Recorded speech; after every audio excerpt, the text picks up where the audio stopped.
This is a show about facing fear, unlocking courage, and taking action.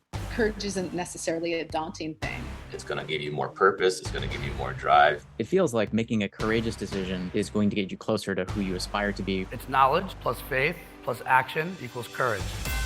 My whole goal as a leader isn't to be in front of them, pulling them, but to be behind them, pushing them when they need it, encouraging them, cheering them on, whatever it is they need. But I'm always behind them. So if they fall, I'm either there to catch them or we're going down together. So, I was looking back, and I don't think I'm giving away too much personal information here, but after all these years, you've kept the 702 number. Way to stay strong on the Vegas number. You never know. I mean, I think you would know at this point if you're moving back to Vegas, but you've got the number. Why'd you keep it? Well, it's a conversation starter. People are like, that's a Vegas number. Yeah. No, it's because when I first moved to Vegas, that's when if you got a new cell phone, you had to change your phone number. And then after that, it's when you could just keep it. And so I was like, why would I ever change it? It seems like a lot of work. Okay. Look, I'm a broken record I think I'm actually a broken record now in saying I'm a broken record. I've noticed that about me. But I'm also a broken record on courage is regret insurance. And there's not a lot of things I regret. And I think when you think about regret, usually you go to heavier things in your life that are like, you can feel the gravity on you. I regret giving up my 917 number from New York City. Look, I love 619 and it's slowly, I've been here almost 20 years. It's slowly working its way to my heart. But 917 was like, wow, did I really give up that number? What was I thinking? Yeah, that's why you should have held on to it. You're so way ahead. I don't even know what I should know. What's Milwaukee's like? 414. You think there's something deeply subconscious that you're like not fully committed to that? No, area? I think, after Vegas, I went Dallas to Austin to Milwaukee. So, but I've always been 702. I grew up 815. So what's awesome is this is really a nice little way to start our show now, isn't it? Right? Like if I think about what I love most about you, and there's a lot I love about you, and you know that because every once in a while I'll send a note to somebody saying you need to talk to Erin and she's a badass and here's all the reasons that she's a badass. And I would say this, by the way, about you from like day 4 of knowing you. So it isn't like anything that's, you've got some shit that's happened. And I think we're going to talk about that today.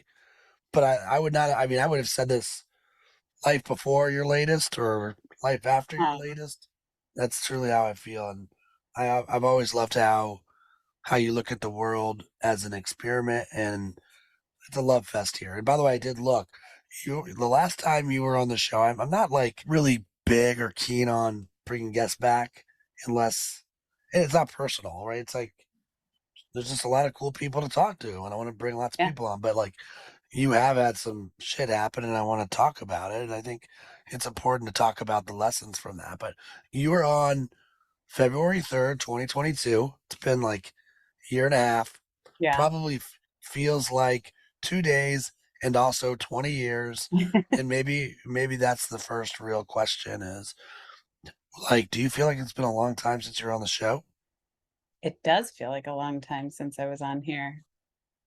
Like a long time.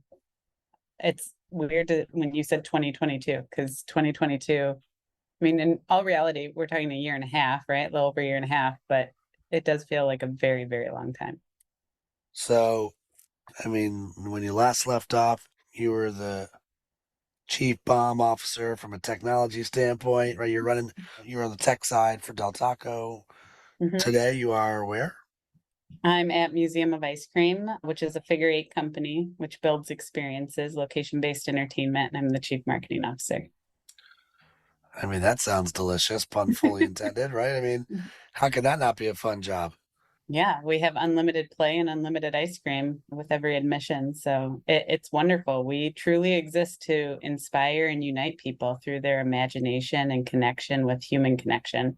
And we're all over the globe. And we just announced Boston, coming next year, and we've already announced Miami opening next year. This is clearly an episode that's turning into all the Ryan Berman flaws episode. A way to make this about me, right? Like do exactly what you're not supposed to do. Why is this interview not live? We should be live so I can Oh my have some of goodness. that delicious magic that you guys are serving up. If we would have done this live, which location should I have gone to? I know Oh, you all love of them them are all great. But like, equally. yes. New York City, our New York City location has this slide that the first time I went down that slide, I was like, I'm not going down the slide. And the gentleman at the top of the slide coaxed me to, and I went down and I came out the other end of that slide 3 stories later, giggling because it was that fun. It just transcends you into a childlike play. And as adults, when we can play like kids and really connect with each other, it's a whole different level of human connection. I think that's why this works. Like, I was very lucky growing up, so I'm always, anytime I see like I can be the little boy version of myself, Mhm. tell me like send me to a movie theater, give me some popcorn, put me on a field, let me run around and imagine I still had hair, soccer field, I'm in. But I see like the little girl in you too, in a good way. Like this Mhm. is an attempt at a compliment here, but do you feel that way too? Yeah, I mean, we all like to play. And it's funny because my son can walk up to another little kid and be like, "Hey, you wanna go swing?" And the kid's like, "Yeah, I want to swing." And they're like, "You want to be best friends?" And it's really like that scene from Step Brothers. And he's like, "Yep, want to be best friends." And that's as simple as it is as a kid. And wouldn't that be amazing as an adult if you could just see someone, you'd be like, "You want to jump in sprinkles together?" And then you do, and you're playing. And it's again a different level of human connection. And I read a lot about human connection, and they say that in relationships, even like the bare minimum is like watching TV together. But like, are you really connecting? You're not really connecting. But when you get to play, when you get to engage, when you get to ask each other questions, now you're connecting. And yeah, I love it. I love whether it's playing in a banana forest in our museum or just taking my kids and playing on a playground. Like, I want to play too. If we go to urban air and my kids are like, "What are you doing?" I was like, "I'm jumping too." Like, I'm not going to sit over here. I'm getting on the trampoline. So I think as adults, when we actually let our guards down, and I think that's what it is letting that guard down and being okay, looking silly or not looking perfect, we have fun too. Get in the game, people. Get in the game, right? Well, it's funny you said that. The connecting game, and I agree. I think watching TV together is more like coexisting than connecting. Yeah. Hmm. But I do think I'm like taking the time machine back to, speaking of New York days, to my New York City days. Now this is a time where there wasn't a 10-year-old, an 8-year-old, there wasn't a wife. There was just like survive New York City, right? Like I was paycheck to paycheck, but I don't think guys had this problem. Like guys back then, at least, guy to guy, it was easy to like make friends. It's similar to the do we just become best friends? And we didn't need a bowl of sprinkles. It Right. was, hey, do you like sports? I like sports. What's your take on beer? Hey, I like beer. This is crazy. This is like, do you like going out? I like going out. So New York City, I remember for guys, the real deal breaker was distance. It Yeah. was distance. I lived on First and First, next to the universe for the Seinfeld Mhm. fans. If you were over 23rd Street, it's like, well, we're not best friends. But if you lived under 23rd Street, it's like, this is it. Hey, what's your thoughts on poker? We play poker once a week. You do? Unbelievable. So I do think and now you might be right though. Like, and maybe as we get older, the Mhm. guards go up and we get a little bit more. I don't know. Or do we get reserved, or are our brains taken over by too much stuff? Stuff and I think past trauma that allows like you just keep building these walls as adults from right or wrong. And when you can actually see and be vulnerable, that's when you start to go, "Oh, I quickly got to the vulnerability." I once talked to a music producer who said the fastest way for him to get his musicians vulnerable was alcohol. And I went, "What?" And he goes, "Fastest way to get the inhibitions out, like, let's go. Who are you? What are you about?" And I went, "Well, I guess that makes sense." And to me, it's really like, what if we could do it without alcohol? Like, what if I could just be like, "Here's who I am. Judge me, don't judge me, whatever you want. Here's who I am. Well, in some ways, the whole experiment, I think, this is why this continues. We keep bumping into each other, right? Because you try to design a life where you're surrounding yourself with people that aren't afraid to go there. And I'm not afraid to go down a slide that's 3 stories, by the way. I'm in New York next month. So am I allowed Oh to yeah. go? Yeah. Can you have like a meeting there and can we meet there and I have a tour or something? Yes, I will make sure. If I'm not there, someone will give you a tour. It'll be wonderful. One of the things I remember us chatting about, and this was not like a prep call for this, it was just catching up, was like you don't even need to like have people like ask them to take out their phones, I'm sure. They just probably can't wait to get there and it's like Yeah. free marketing, right? Is that what's yes, no? So it is. However, we don't build anything about so that people take pictures. What happens is when people are playing, when people are truly connecting, they have a joyful experience. When you have a joyful experience, you want to capture the memory. And when you want to capture the memory, the best way to do that is someone pulls out their phone. They want to take a picture. They want to remember how they felt. They want to remember that special moment and they want to share it. And different individuals and different generations take that picture for a different reason. Some of it might just be for themselves to remember it. Some of it might be to show their friends that they remember it, and that's social media, right? But what it is capturing the memory of the play and the joy that they experienced. I was just at a fancy little, it was a charity dinner. It was for 8 of us. And it was very sweet that we got to go to this dinner, but at every course as the plates went down, my brain's like, phone, Yeah. shoot the Yeah. beautiful food. And someone was like, yeah. Like phones eat first now. Phones eat first. I love that line. It's like, yeah, Yeah, okay. that's a lot of chefs and a lot of restaurateurs will design something because they know people want to take a photo of it. And because you want to remember it. Like, how many times do you go, what's that thing we did? Where did we go? And I have to pull out my phone because apparently aging makes my memory go to shit. And I have to pull out my phone and be like, I took a picture because I knew I'd forget. Oh, this is what we did. So, in the spirit of courage and vulnerability, I mean, one of the things I remember from the last time you were on the show is that you're like a dancing rock star. I mean, you are pirouetting, like you're competitive about this, yes? Yes, incredibly competitive, probably to a detriment, but very competitive. Get me caught up. Like, what's going on in the dance world? Been dancing now for years. My whole family ballroom dances competitively. We dance at Fred Astaire, which is a national or a global chain. And I dance here. My professional partner is a world champion. So, like, nothing to live up to, right? And he's also my teacher. We compete all over. When I go to New York, sometimes I take lessons there just because I don't like being away from dance that long. It's a good workout too. Competed, I mean, in May, every month, I think since beginning of the year, I think I've competed one place or another. My last competition was mid-October, so not long ago. And we're already getting ready for a whole new round of things. But sometimes I win, sometimes I don't win. Each one of those is challenging. It's a mental game. And my kids, same way, they all have routines. My husband's starting to dance again. So it's just been a really healthy family fun habit and hobby for all of us. And I dance anywhere from twice to 5 times a week, depending on how I'm feeling. All right, we're gonna. You kind of snuck in. Your husband is starting to dance again, and we're gonna get there. We're gonna get there. All right.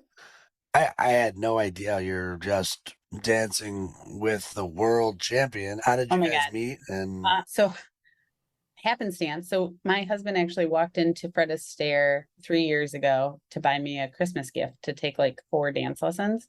And so we started together. But when he walked in, he met a gentleman, Zachary, who helped him get the gift certificate to give me.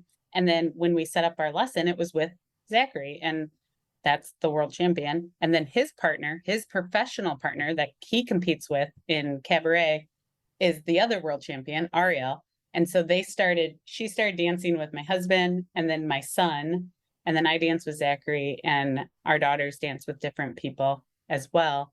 But we have the same sense of humor, and for me, it's been like physical therapy, right? I go to mental health therapy, big fan of that. And this is like the physical therapy piece. And unfortunately, as much as Zachary is my teacher and my coach and my partner, he's also unfortunately having to be my therapist at times, whether he likes it or not. And because you have to be vulnerable when you dance, you have to be your real self, right? Like I have to trust him not to drop me. And we've come a long way from like a little dip to like my head almost hits the ground sometimes, but I have to trust him that he's going to drop me all the way to the ground, but my head will never hit the ground, or he's going to lift me and throw me in the air, but I'm not going to end up on the ground.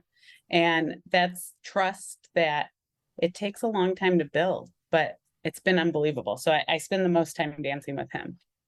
I mean, just to do the metaphor thing here, like, how do you do that at work? You know, you're trying to lead a group of people, and I'm sure as a leader, especially, it's almost flipped, like you're dipping people. Yeah. Well, Right? both. It's both, right?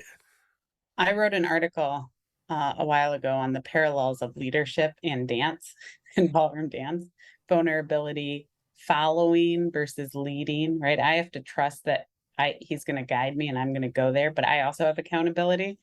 And at work, you just have to constantly remember those things, right? And putting yourself out there and knowing that I want to pour into others, right? I want to lift others up.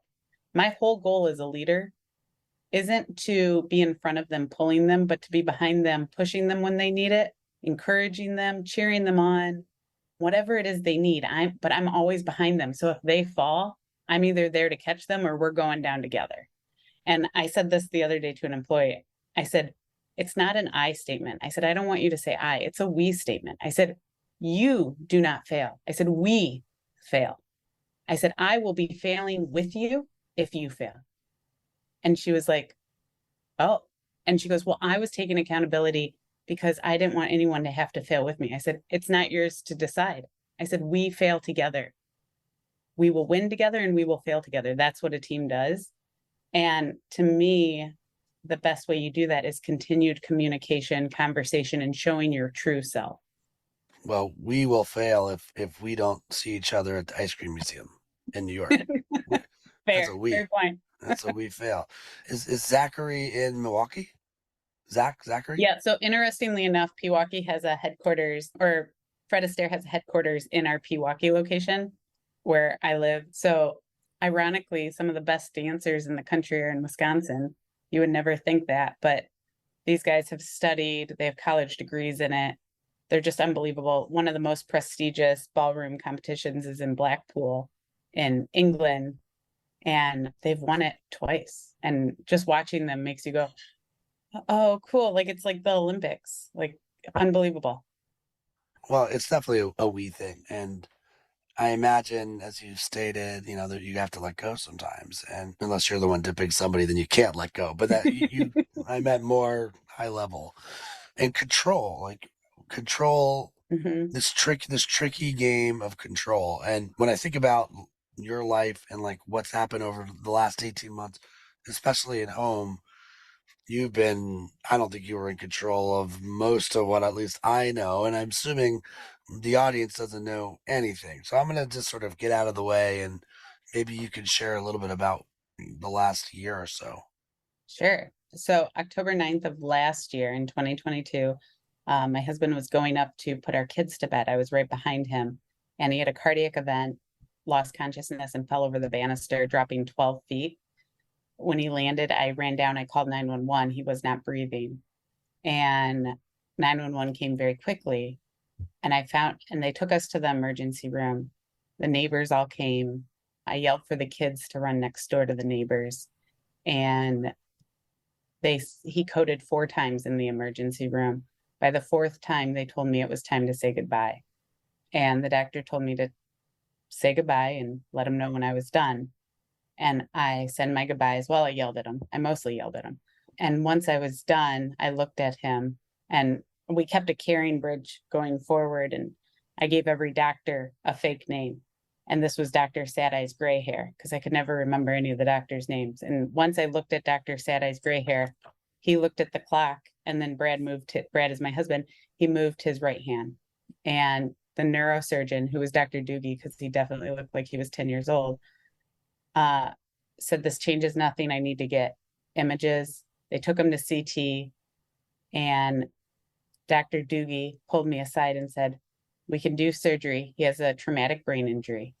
They've also told me at this point that he's broken 14 ribs, his collarbone and temporal bone. And he goes, if we do surgery, he will die on the table. His heart will not sustain. If we don't do surgery, he will likely die within 4 hours. So if anyone's ever seen Eddie Izzard, all I could think of is when he says cake or death. And then he goes, so my options are death or death. And that's really what I was given, was death or death. And that I couldn't decide. So I finally decided no surgery. And we sat there and waited for him to pass. And he didn't. And he kept living. But then God kept throwing things at me. So we went from, then we didn't know if he'd wake up, to his lungs gave out. He had to be put in a paralyzed coma. He had enough fentanyl to take down 5 elephants. Then they said his brain couldn't maintain the pressure in the coma, so they had to drill a hole, followed by an infectious disease from Iraq they hadn't seen there for 25 years. Well, hold on. How much time is like the first 4 hours I get, and like you've got this ridiculous decision, but like now is it a rock skipping across time and it's weeks, or is it an hour? Every day they would come in and say, today's the day he's going to pass away. Today's his last day. And every day he'd hold on. And so it was a couple days, then it was paralyzed coma, then it was a couple more days. The infectious disease was probably like week 3 or 4, spiking temperatures. Infectious disease doctors told us, like, we don't know if we can treat it. We don't know how to. We're trying to culture it. Then we went to, once he got through all that, he started to wake up again, but he didn't remember. Like at one point he thought I was his grandmother. That was great. And then he couldn't talk because he had to be a trach in and a stomach tube. And then fast forward, then they did brain surgery finally. Fast forward 6 weeks, he was in the ICU. And then they've moved him to long-term acute care, which is where you take someone to like try and wean them off the trach, because you can't live on a trach. And so many times during that time did I see him like where he would just stop breathing again, and they'd have to come in, and I didn't know when someone says bag them, I didn't know what that meant until they'd be like, bag them. I was like, what does that mean? And it's when they use the blue compressor football thing to breathe for you, and like the nurse does it. And it was just insane. And my one rule was someone was always with him. And when the doctors made me go home to go to bed, I always made sure someone else had signed up to sit with him. And I didn't care if you knew him or not, because my thing was every day they said he was going to die, and no one dies alone. So I don't care if you're the next door neighbor or you're the mailman, you're going to sit with this man because no one dies alone. And then long-term acute care for a few weeks. Once they got him off the tube, his memory started to come back. Then they took him to inpatient rehab. And that happened. So he fell on October 9th. December 22nd, he came home.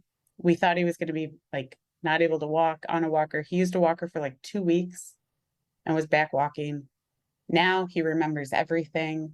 Yes, he has a traumatic brain injury. Yes, he had brain surgery. Yes, he still has intercostal neuralgia, which is like nerve damage that causes severe pain, and we're still figuring that out. But like, to go from every day being told he's gonna die to he's basically fine, like he's driving and walking and talking and taking himself to the chiropractor.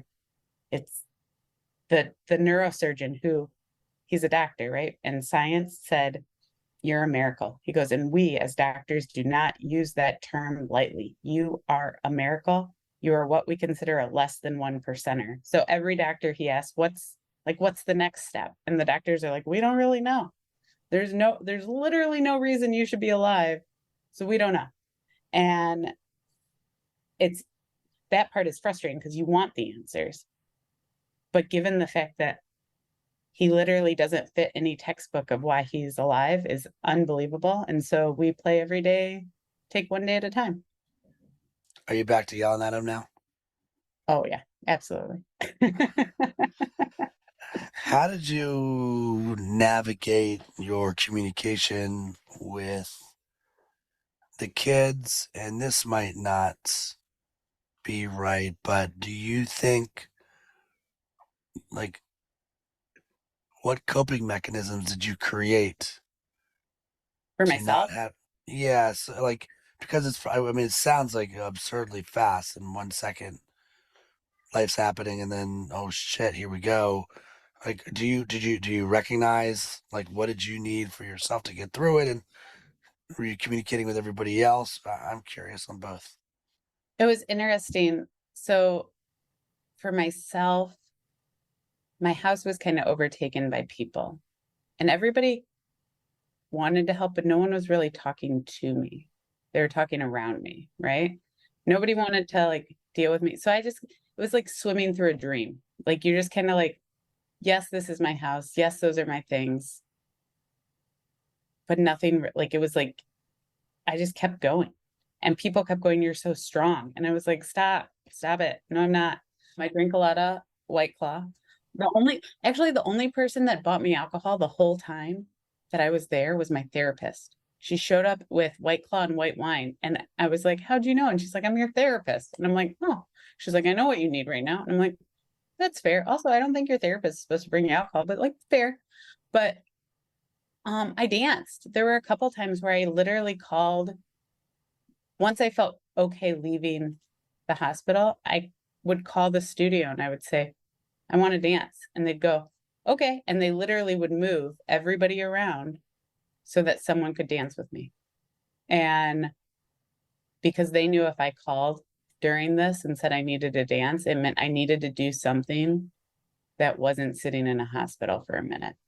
But otherwise, that was it. And I was strong for my kids. And so dealing with the kids, this happened on a Sunday evening when they told us he for sure was going to probably pass, right?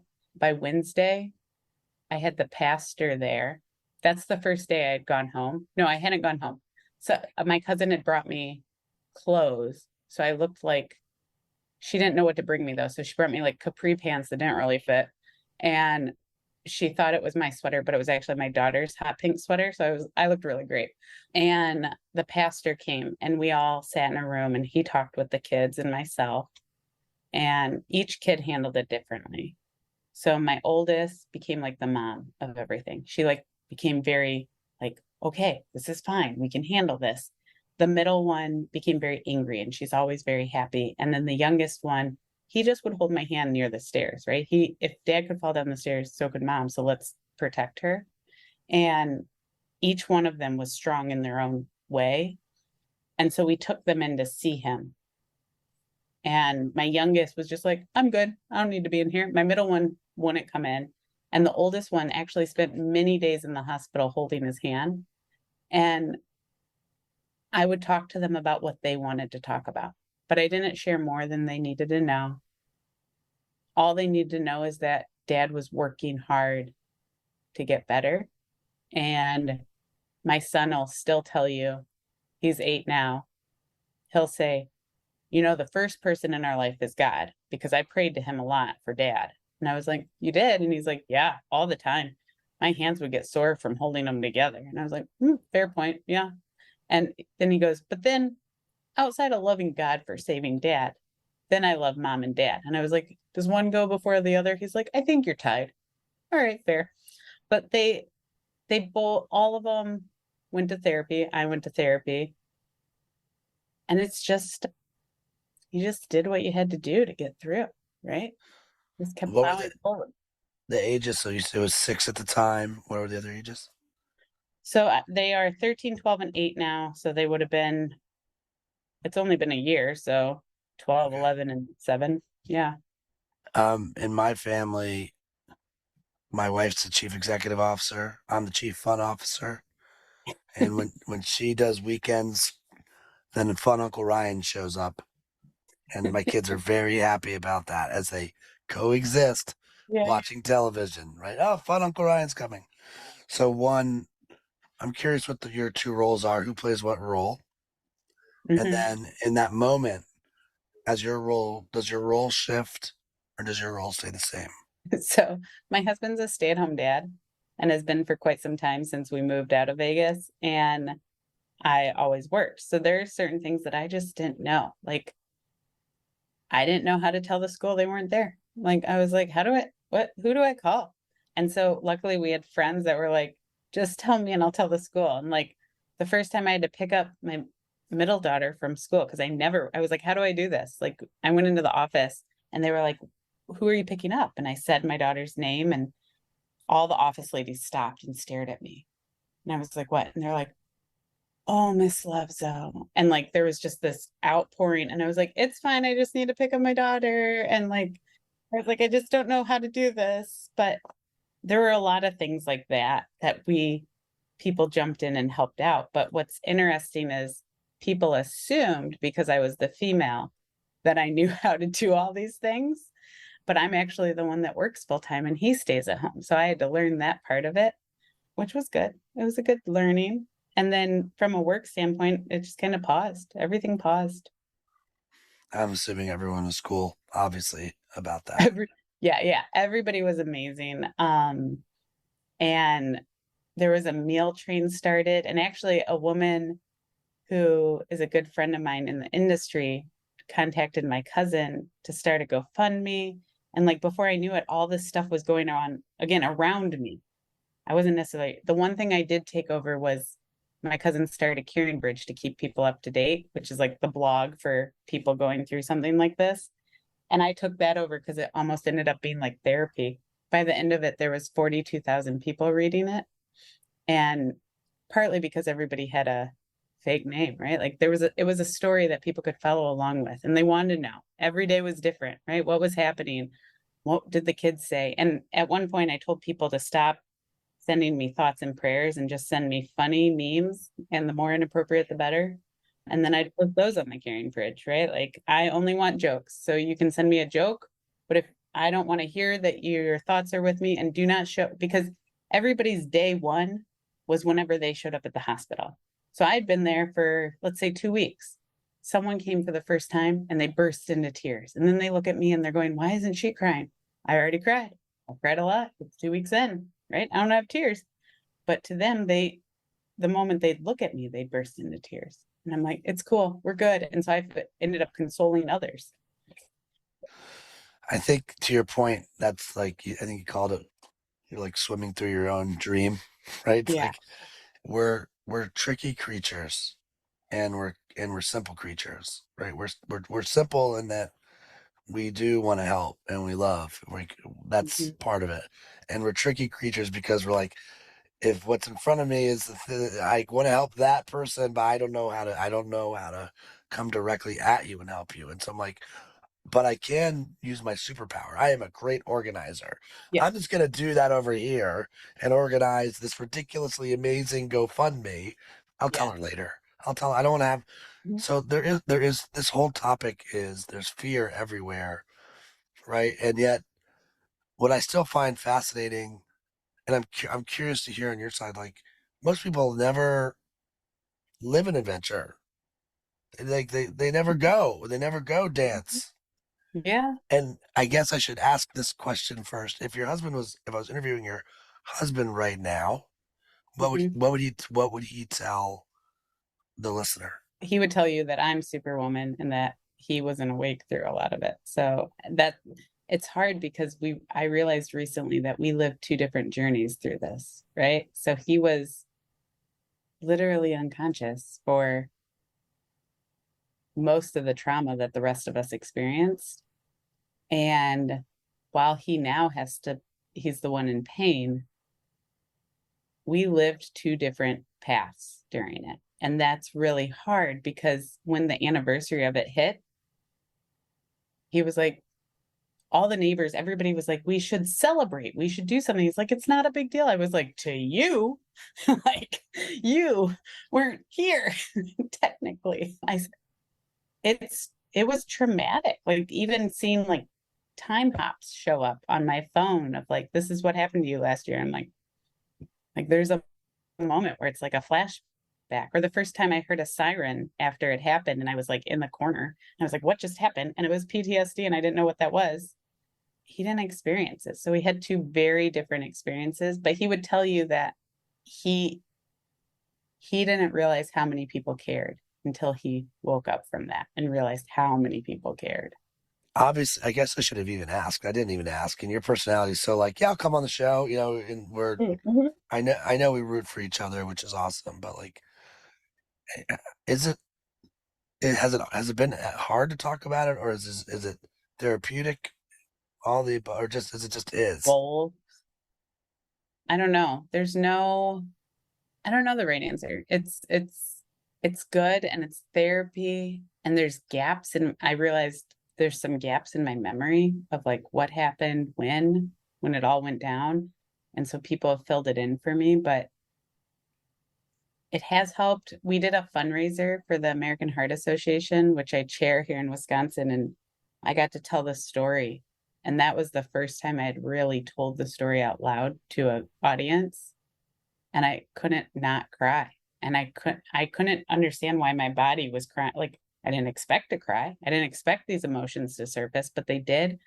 Now it was wonderful because we raised, $16,000 to help fund things that could have saved his life, right? If they could have figured out what was going on before he passed out, right? When he told the doctor 2 weeks ahead of time that he was having symptoms, um, maybe they could have caught it. Maybe there was research, but it it literally lifts emotions that I don't realize are there until they happen.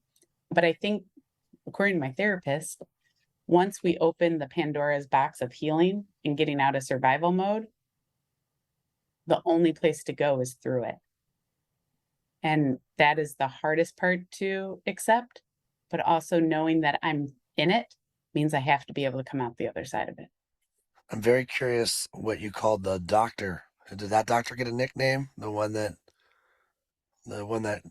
you told he could have prevented it? Oh, no, no, he died. he had a stroke. So sorry to laugh. No, it's my facial. But just so you should see my face, listener. So he passed away, unfortunately, of a stroke, which whatever. It is what it is. But Yeah. no, every trauma doctor got a name. And one day the nurses found out about my Karen bridge, and Dr. Sad Eyes Gray Hair came in and he goes, a new trauma doctor is taking over tomorrow. And I just want to let you know he also has gray hair. And that was the first time I was like, oh shit, you're all reading this, huh? Okay. And I found out they were having like story time, and they thought it was a riot because I would like cover lots of different things in it. And I would talk about some of the nurses. They didn't get names though. But we had Dr. Hopeful Baggy Coat and Dr. Short Grill because his name was really Dr. Weber and he was short. But like each doctor was different. Dr. Tall Lungs was the lung doctor, and he only ever sat down to tell me bad news. If he stood standing, it was always going to be good news. But the moment he sat down, I was like, can you please stand back up? Because this isn't going to be good. So, but the doctors didn't know how to deal with my sarcastic personality either. So, Wait, you're sarcastic? I'm not picking right? up on that. Who knew? Who knew? Well, it sounds like the writing also was a remedy, right? A little bit. And It was therapy, and it allowed for the rest of the world to kind of go along on the ride with us without having to worry and send incessant text messages going, what's going on? How's he doing? I don't want to talk about that. Here's how he's doing. Let's talk about something else. What else do? And like people would come to see me and they go, how are you doing? I was like, you know what? Tell me about what happened in your relationship. Like he cheated on you. Tell me more about that. And like, because it was my escape to listen to someone else's story and be able to go, oh, that's interesting. They'd be like, no, my problems aren't anywhere near as big as yours. And that's when I first realized that people started going, well, I can't tell her about my problem because it's not like her problem. And I was like, no, tell me. That's my escape, is hearing your problems. yeah, please, right? Like bring it. Actually, I think that's one of what I'm sort of left with. One, everyone has a story, Mhm. right? Whether you think you're in charge of penning it or the pen is written and you're now in the story, right? And we all need to escape our stories sometime, right? Yeah. We need therapy from our story. But I wonder, to your point, like for the rest of us following along, you almost feel, what a surprise. You do feel guilty because you're like, listening to the details and you're being enthralled by this story, and Yeah. then you remember this is real. This is not someone in Hollywood, at least yet, who penned Act One, Yeah. Act Two, Act like Yeah. this is the real story. So I'd love to hear from your lens, like what do you think? I mean, we're meaning making machines, so like now coming out the other side or close to the other side. I don't know how you look at it, which way you look at it, but what have the lessons been? Like if you're gonna kind of give the listener 3 lessons to take away from the last year, you knew that was coming, right? Yeah. I think a big lesson is like, it's not a big deal, right? Like when people are like, this is going on and this is going on. Some of the most joyful or content people I know are people who've gone through the worst scenarios, right? They've lived on the streets or they lived out of their car or, they saw someone murdered or like whatever it is. I know that's like extreme, but like they've gone through shit. And then you're like, how can they be happy? And it's because they've been at the lowest. They've been down there and now nothing's a big deal. And that's how I feel. It's like, okay. Like when my son's like, sometimes I don't do my homework. And I was like, that sucks. Like, you should probably do that. But like, it's not a big deal. It's not a big deal. And so when people come to me and say, oh, I'm just distraught. This happened in my life. And I'm like, oh, all right. How are we gonna deal with that? What's gonna happen? And then they hear my story and they go, oh shit. It's not a big deal. Not a big deal. And that's how I look at a lot of things is like, it could stress me out, or I could just be like, nah, what can you do? Two, I think you have to find the joy in little things. I was shocked at how much I actually laughed. This is gonna sound horrible. Laughed when he was in the hospital. And it was because one of those, like, if you're not laughing, you're crying. And finding the joy in those moments was like, this is gonna, again, I have a morbid sense of humor, but the first 4 hours that we sat waiting for him to pass away, and my mom's sitting next to me, and we're waiting for them to tell us he's passed on. And she goes, oh, Erin, I keep forgetting to tell you this. I keep meaning to tell you this, but I keep forgetting your grandmother's in the hospital. And I just started rolling. I couldn't stop. I was like, oh, cool. How long? And she's like, well, like I said, I keep forgetting to tell you. And she's like, it's been about a week and a half. I'm like, that's a long time, Mom. She goes, she's not doing well. I was like, that makes sense. Thank you. And like, you couldn't do anything but laugh. And so I go back to like, you just have to find the humor, even if it's the morbid humor, you have to find the humor in it. And then the third thing being honest and being open and being vulnerable. And I will tell you, one of the times every morning, once I started sleeping at home and not sleeping in the hospital every single night, I would stop at Starbucks on my way to the hospital. And it was just every day I did it. And one day, about 2 months ago, the woman at Starbucks, because now I've kept that tradition because, well, I'm addicted to Starbucks. She looked like she was having the worst day. And I stopped her and I said, I've never told you this before. And I told her about my husband. And I said, and every day I came in here and every day you said good morning to me. And it was something so small, but it meant so much to me. And she just looked at me and burst into tears. And she said, thank you. And the very next morning, every single person in that Starbucks knew who I was. And now when I go in, they're like, hi, Erin. I'm like, okay, like, this is why I didn't tell you for a year. But I told her because I wanted her to know that even when she was having horrible days, that she still could change someone else's day and change someone else's life. And to me, that was really important. So finding those moments, being vulnerable, being able to share your story. Because like you said, everybody has that story, but we don't share it. And then we make assumptions about people. First of all, Starbucks, way to go with your policy of saying good morning. That's working. Yeah. Keep, keep it going. I thought you were going to be like, the next day I came in and she was gone. She quit. She quit. She went somewhere else. She started facing her dream and she's doing. So, all right. So I heard no BFDs, right? I mean, realistically, right? No beating, no BFDs. Who cares? Right. To find the joy, find the humor in the little, find joy in the small. There's another little wisdom quip. And then 3, and I just kind of had a little bit of a eureka moment. I chose eureka because I think that feels like a Midwest Wisconsin sort of word, Feels right. you know.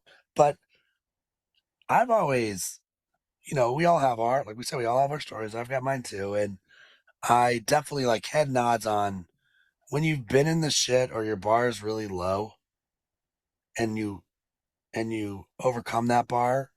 Everything else in life is a cakewalk, in my opinion. Like my take on birthdays are this is me, okay? Mhm. I like my birthday. I want to celebrate my birthday.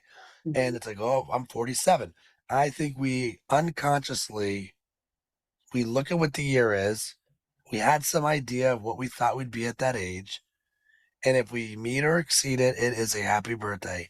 And if we don't, we're like, oh, don't celebrate my birthday. It's okay. It's fine. We don't really like our birthday. And so for me, where I've already done more than I ever thought I would do on this planet. I'm grateful. I'm very grateful.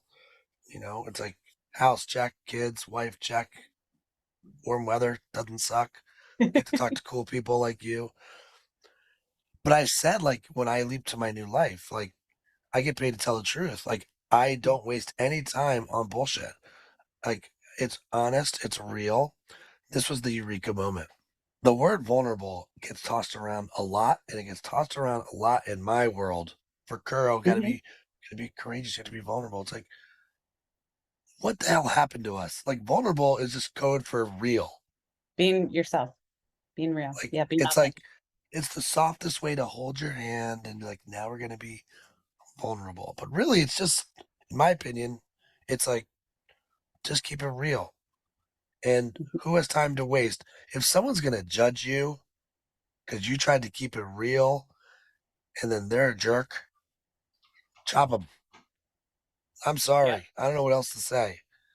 It's like, what a waste of time. So, all right, I'm as a positive person to a positive person. I do believe in negative blessings. I don't know if you see this that way because it's been a wild year. Do you see this as a negative blessing? I've had a lot of trauma in my life, and I think all of them, people go, "Oh, well, would you change it?" And part of me wants to be like, "Yeah, I'd take it away. That sucked." But at the same time, no, it led me to who I am. And I see so many blessings that have come out of it, right? My kids are so much more empathetic and have bigger hearts than I feel like anybody in the world. And the therapists all tell us like a lot of kids that go through trauma like this end up being the most emotionally intelligent people you can find because they're so tuned in after that trauma. And I see that in them. I saw my community rise up around us. I saw people who I didn't even know would show up, show up. It actually brought our neighborhood together. And so I see all the positives that happened. And I don't want to take away. Do I wish it hadn't happened? Do I wish that he wasn't in pain? 100%. Do I hope for him to still not be in pain? 100%. But I have people all over the world that either prayed or reached out. And I don't know that I would have been able to have that life experience if something like this hadn't happened. As a story structure studier, say that 3 times real fast. They talk about how the protagonist, act 1 is they're in their world, and then usually it's a decision that they make, but sometimes life happens to them. And act 2, they enter the upside down world of the world that they're in, right? Like, how the heck do I tell the school my kids are going to be late, right?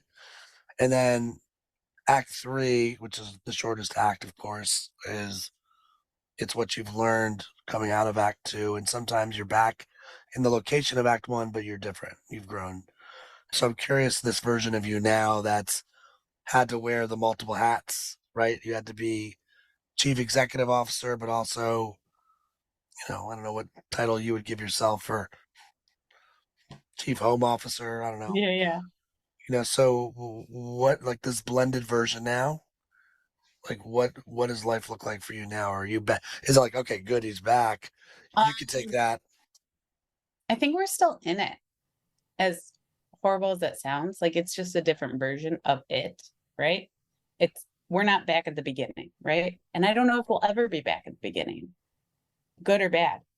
I think the person I am now, I pack all his pills, right, for the week, and every day, again, he's getting better. And I remember Dr. Shortgrill sitting me down and he goes, this is going to be a long road. If he survives, this is going to be the longest road of your life. And I remember being like, this is a really weird thing to tell me right now. Like, we don't know if he's going to survive. But looking back on it, he was right. Like, this is a long road. And I told the therapist, I said, after it happened, everybody was there. But then everybody kind of goes away because they're like, well, he lived. And then the story becomes, well, he should be so happy to be alive, but he's living in chronic pain. And there's all these other things happening where, so I go, we're still in it. We're still fighting. It was until a couple months ago that I was still like, turns out if you call the ambulance company and you say, I don't want to pay you, they'll reduce your bills, right? I was still fighting medical bills, right? So it is still a challenge. It is less of a challenge. It is not life and death as it was at the beginning.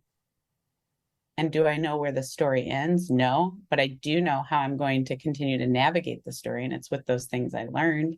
I'm still going to find joy in things. I'm still going to live life as if I can do whatever I want. I'm still going to dance. And that's all you can do, because we can't control if someone falls down the stairs. I mean, I think that's the lesson, is just keep dancing, right? Just keep dancing. You have right? to. You got to keep dancing. And sometimes you're the one dipping and other times you're getting dipped. Yes. Yes. I should have probably asked this earlier. And if you, in the spirit of staying human, your husband's name is Brad. Brad. Man, we love you, man. Just keep dancing, Brad. Keep dancing. Erin, thanks for coming on the show. Thanks for sharing. Thank you. Anything else like you gotta absolutely, you want to share? I mean, really, it's been a pretty boring episode, you know what I mean? Yeah, I know. We have talked about nothing. I was like, yawner. No, but anyone's willing, like if anyone is struggling that listens and they want to reach out, I'm always here, and I'm a good listener. I'm also a really good talker, but I'm a good listener too sometimes. You're one of my favorite people, and I appreciate you, and I appreciate you just being yourself and being your vulnerable, Well, you know, real. real. I'm being myself. This is all you get. I love it. Just keep dancing. Thanks for coming on the show. Thank you. Thanks for tuning in to this episode of the Courageous Podcast. If you enjoy the show, don't forget to rate and review us on Apple Podcasts so more people can find us. See you again next week.